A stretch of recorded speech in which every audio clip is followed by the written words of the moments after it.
Hey guys, so obviously I'm alone today. Angie has abandoned me and Bella for Vietnam, which I can't blame her about. But today what we want to talk about is what is not obvious to some first home buyers. So we wanted to run through just a few questions that we think could be helpful if you're kind of early in your buying journey, and just thought I'd be able to give some advice.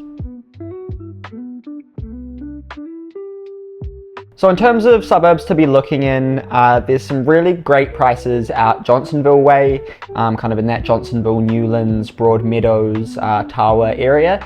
You're obviously getting a bit further out of the city, so having to hit the motorway to get home, but you do get some really great prices out there, and we're seeing that since those prices have come down, people aren't really interested in apartments in the city as much as they used to be, because obviously a city apartment is kind of the alternative to getting a freehold home, which obviously demands a higher price. But now freehold homes out in Newlands and Johnsonville are closer to apartment prices than they used to be, making that a bit of a better buy.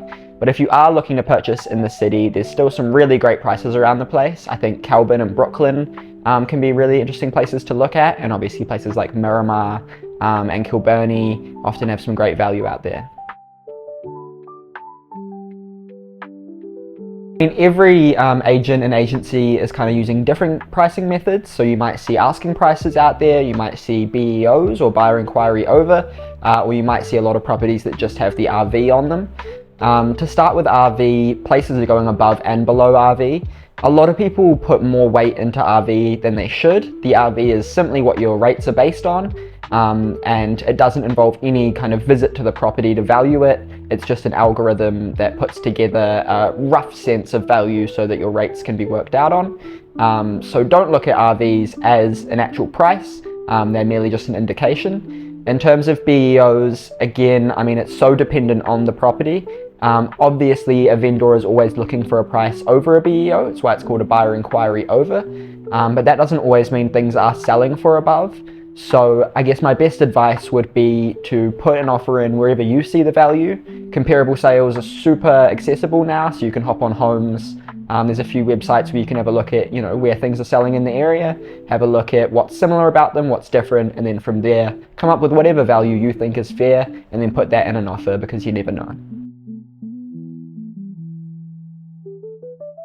Yeah, there are a few common issues. I mean, when you're at the property, there are certainly things you can check out. We usually recommend our vendors get a building inspection, so that's done ahead of time. But if there is no building inspection available for the property, I'd always recommend getting a builder through before you purchase, because they're going to be able to check out the roof, the piles, things that the average person might not know so much about. So those are some important things. But while you're there, there's plenty you can check.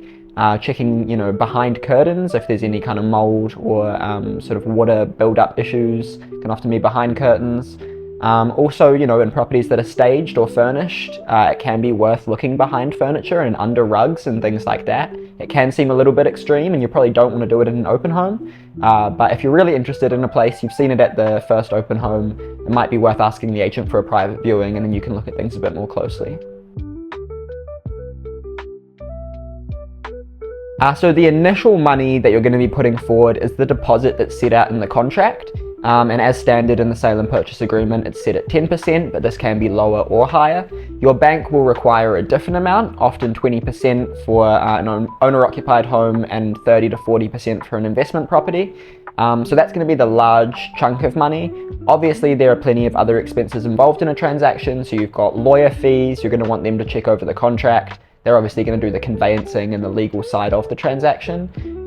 From there, hopefully most vendors these days are supplying live-in builders reports, but if they're not, you've got to factor that in. And then obviously things like insurance, power, and all those ongoing costs once you've been successful.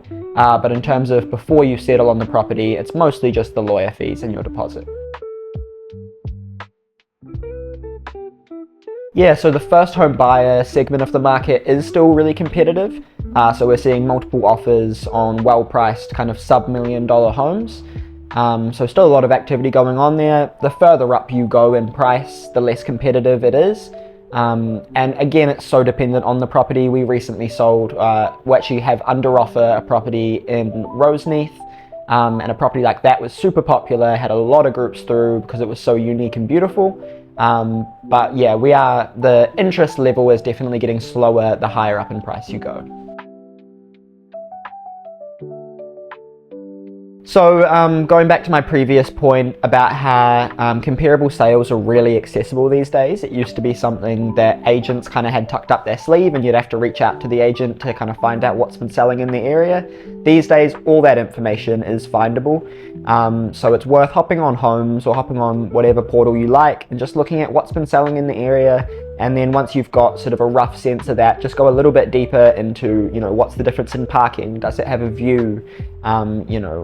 Whether maybe even giving an agent a call and saying, hey, were there any building issues with these properties? Like just finding out kind of what the situation is.